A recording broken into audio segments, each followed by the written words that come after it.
ক্যাচটা মাঠের বাইরে এবং সেখান থেকে শুভঙ্কর সাহা, তার জন্য একটা স্লপি বল এবং সেটা তিনিও জানেন, পত্রপাঠ সেটা ঠিকানা লেখা মাঠের বাইরে।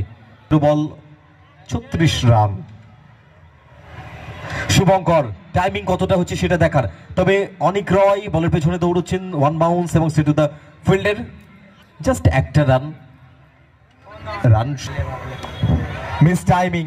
তবে এখান থেকে উচ্চতা রয়েছে, ক্যাচ যাবে উইকেট রক্ষকের হাতে এবং যে জায়গা থেকে রাজহর্ষণ কমপ্লিট হবে তার ইনিংস, নতমস্তকে ফেরত যেতে হবে ডাক আউটে। তবে এখান থেকে কাজের কাজ।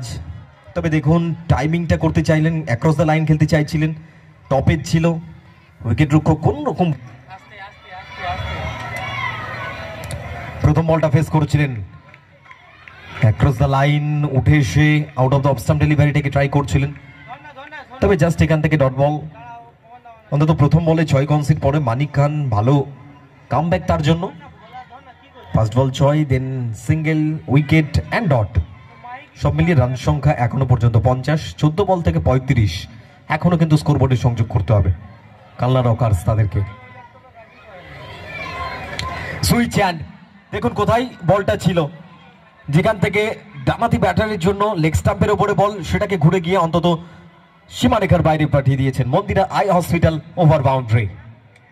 এই 6-এর সুবাদে রান সংখ্যা পৌঁছে গেছে 56-তে 56। এখনো প্রয়োজন 29 রানের। জায়গা থেকে বলটাকে অন্তত টেনে নিয়ে এসেছিলেন।